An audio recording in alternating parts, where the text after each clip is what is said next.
कह रही है, बाबा देवादिदेव महादेव का चरित्र कह रहा है। बरतंतु जी के लिए कहा, आधे से ज्यादा जो कार्य था वो कोस कर देता था। आज कोस की परीक्षा करने के लिए, कोस की परीक्षा लेने के लिए जब पूरी विद्या अध्ययन हो गया, पूरी पढ़ाई हो गई, सारा विद्या अध्ययन का कार्य हो गया, तब कौश की परीक्षा लेने के लिए बरतंतु जी ने कौश की परीक्षा लेने के लिए बरतंतु जी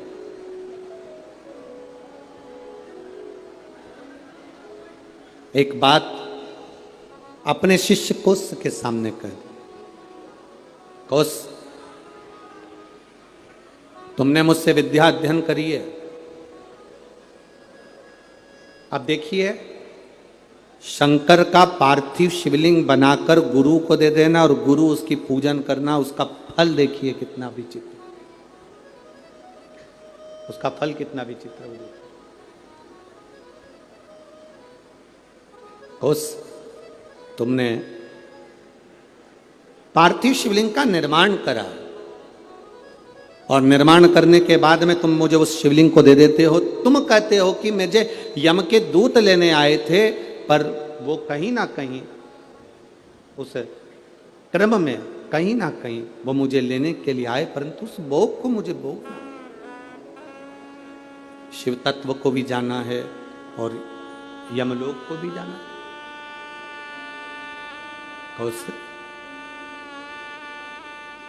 अब मैं आपसे इतना सा कहना चाहूं, बरतंतु ने कहा, कोस तुमने मुझसे विद्या अध्ययन करी है, आज विद्या अध्ययन के फल स्वरूप मेरी जो दक्षिणा बनती है वो मुझे दीजिए।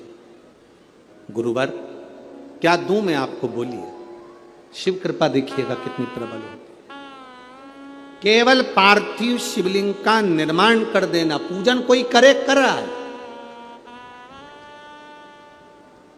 अपने क्षेत्र में, अपनी कॉलोनी में, अपनी सोसाइटी में, अपने एरिया में कहीं शंकर का मंदिर बन रहा है, शंकर का शिवालय बन रहा है, बन सके आप उसमें सहयोग प्रदान करना, नहीं बन सके तो किसी की टांग मत खींचना कि ये मंदिर क्यों बन रहा है, ये शिवालय का निर्माण क्यों कर रहे हो, शिवालय क्यों बनवा रहे हो। केवल शंकर भगवान के पार्थिव लिंग का निर्माण करने वाले उस कोस पर शिव कृपा कैसी होती है, वो कथा यहां वर्णन कर रहे। बरतंतु जी ने कहा, बरतंतु का अब बरतंतु ने कहा, कोस ए कोस, मैंने जो तुमको विद्या अध्ययन कराया उसकी दक्षिणा। कोस ने कहा, गुरुवर ये पूरा जीवन आपके लिए है, ये पूरी जिंदगी आपके लिए, आप बताइए क्या दे सकता हूं, क्या प्रदान करूं मैं, आप बोलिए। कोस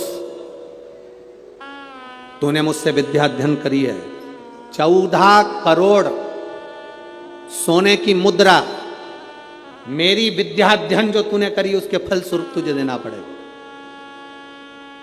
कितनी करोड़? 14 करोड़।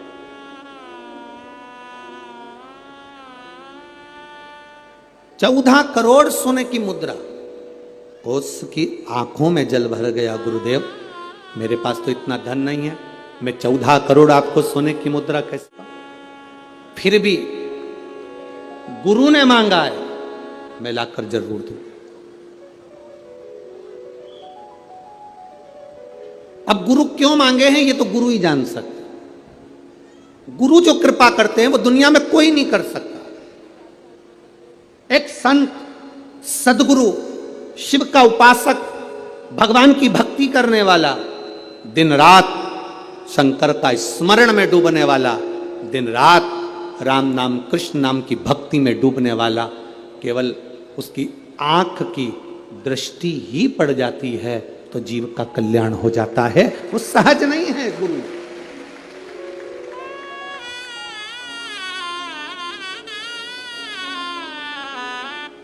एक गुरु पूर्णिमा पर एक भजन हम हमेशा स्मरण में लेकर आते हैं।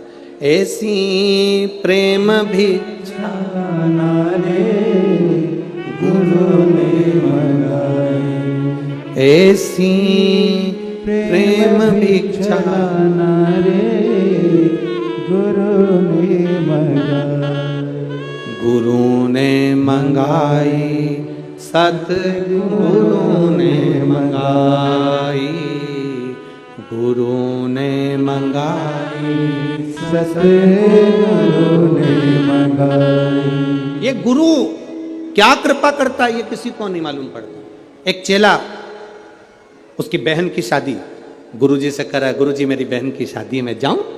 जा। गुरुजी मेरी बहन की शादी है। गुरुजी ने कहा जा। गुरुजी मेरी बहन की शादी है। गुरुजी ने कहा जा। अब चेला जाने लगा तो गुरुजी ने कहा देख वो सामने एक झोले में अनार रखे हैं, ले जा।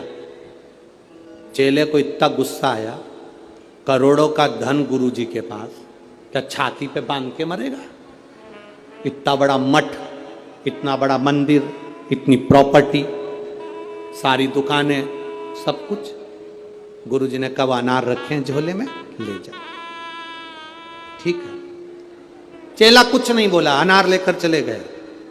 रास्ते में जाते जाते चेला जंगल में पहुंचा। वहां के नगर का जो राजा था वो बीमार पड़ गया। नगर के राजा बीमार पड़ा तो उसको जो दवाई देना थी वो अनार के रस में देना थी। पूरे मार्केट में देखा तो अनार नहीं मिला, वृक्षों पर अनार नहीं मिला। सैनिक ढूंढते ढूंढते जंगल में पहुंच गए, इसके झोले में अनार मिला। इसने इनसे अनार मांगे, उसने कहा नहीं ये मेरे गुरुजी ने दिया है मेरी बहन की शादी के लिए, मैं नहीं दे सकता। जबरदस्ती अनार लिए, उसको बंदी बनाकर राजा के महल में ले गए। राजा को दवाई दी, राजा ठीक हो गए।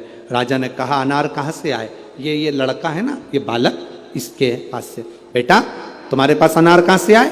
मेरे गुरुजी ने दिए थे, मेरी बहन की शादी में जा रहा हूं, मेरे गुरु ने दिया। बेटा अनार तो हमने खा लिया, अब एक काम करो, तुम्हारे अनार से मेरे प्राण बचे, तुम चिंता मत करो। राजा ने अपने मंत्रियों को बुलाकर कहा कि इसकी बहन की शादी एक राज कन्या की शादी जैसी होना चाहिए, राजकुमारी की शादी जैसा होना चाहिए, जाओ करो। राजकुमारी की जो शादी होती है इसकी बहन की शादी वैसी होना चाहिए। राशि ठाट से बहन की शादी करी जाए। अंबार, पीतांबर, रतन, माणिक, मोती, सोना, चांदी, हीरा, पन्ना सब लगाया गया,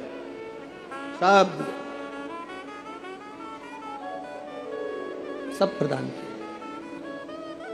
गुरु कभी भी लोगों को लगता है गुरुजी के पास इतना है तो गुरुजी हमको क्यों नहीं दे रहे? गुरु नहीं देगा।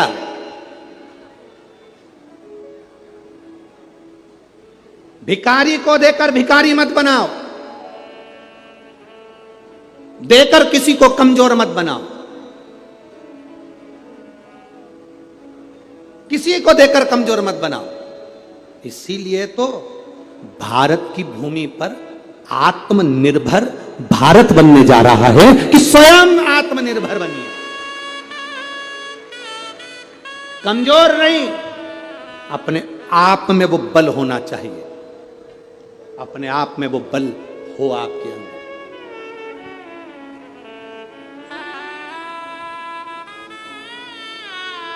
आज प्रेस वार्ता थी, मीडिया के एक बंधु ने एक प्रश्न किया कि कल आपने व्यासपीठ से कह दिया कि शास्त्र और शस्त्र उठाना चाहिए, आपने तो ये गलत कहा।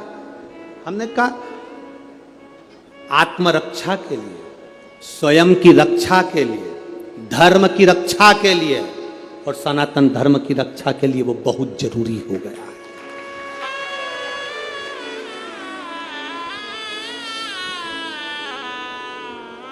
वो कहने लगे आप व्यासपीठ से ऐसी बात कहते हो। हम कहते हैं ये व्यासपीठ नहीं है, ये शिव की पीठ है।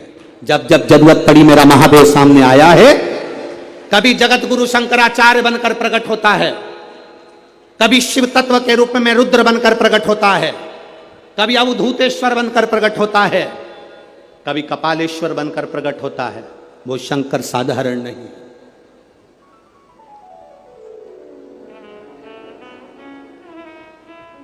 शास्त्र की जरूरत जहां शास्त्र की है वहां शास्त्र की हो, जहां शस्त्र की हो वहां शस्त्र की। क्यों ना दे? आप अपनी भक्ति के बल को तो बढ़ाओ। गुरु अपने हाथ से अपनी झोली में से धन निकालकर 50,000, 1 लाख, 2 लाख, 5,000, 2,000 गुरु कभी नहीं देगा। गुरु आपको अगर धन दे देगा तो फिर गुरु किसी काम का नहीं। गुरु अगर देगा तो ऐसा समान, ऐसी कृपा दृष्टि गुरु दे देता है जिससे जिंदगी में तुझे किसी के आगे हाथ ना फैलाना पड़े। वो गुरु देता, किसी के आगे हाथ ना फैलाना पड़े, वो गुरु कहता है। आज तक इस व्यासपीठ से आपको कभी भभूति दी? अरे बोलो जम के। कोई बेल दी, कोई नारियल दिया, कोई सामान दिया? नहीं।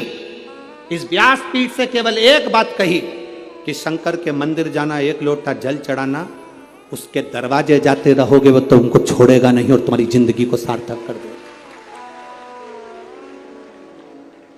बिना भभूति, बिना बेल, बिना नारियल के भी ये दुनिया के पत्र ये भरे पड़े हुए हैं और इससे दुगने ये नीचे रखे, उससे दुगने ये बिना भभूति के और बिना पत्र, बिना नारियल के और बिना बेल, ये पत्र जिसमें केवल और केवल तुम्हारा भरोसा और तुम्हारा विश्वास और उसके सिवाय कुछ भी नहीं।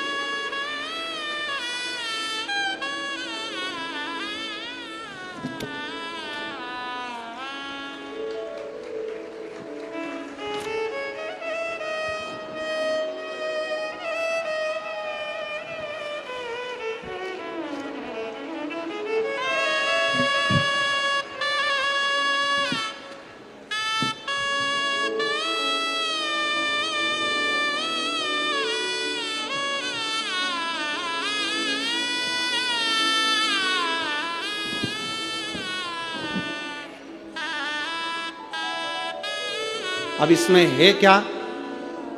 जिसके मन में संशय हो यहां से पूरे पत्र उठाकर ले जाओ, पूरी सभा में बांट दो इस कथा के मंडप में। इसमें मोबाइल नंबर भी है, इसमें एड्रेस भी है और उसका नाम भी है जिसको मेरे बाबा ने बिना भभूति, बिना बेलो, बिना नारियल के प्रदान कर दिया। सब भरा है, मोबाइल नंबर, एड्रेस सब मिलेगा। जाओ पूछो क्या दिया महादेव ने, सारी समस्या का हल 1 लोटा जल। शिव क्या प्रदान करे? शंकर क्या दिए हैं ये शिव जानते। शंकर क्या प्रदान करे ये शंकर जानते।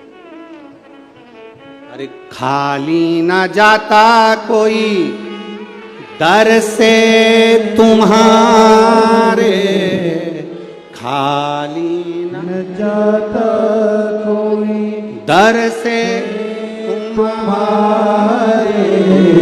अरे मैं भी खड़ा हूँ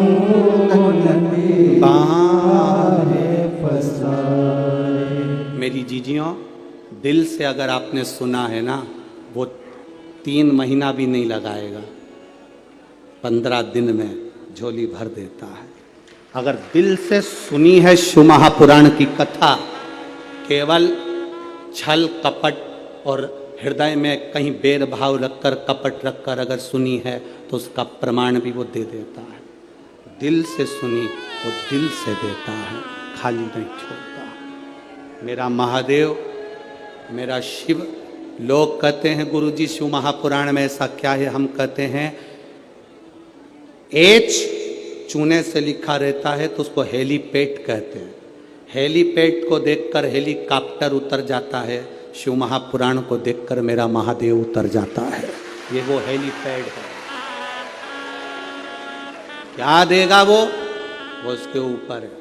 सीहोर वाला महाराज तो कल कथा पूरी कर देगा, 11 बजे कथा विराम कर कर 1 बजे यहाँ से सीहोर के लिए निकल जाएगा। पर आपने जो दिल से सुना है उससे निवेदन करा, बाबा मेरे दुख काटना। क्या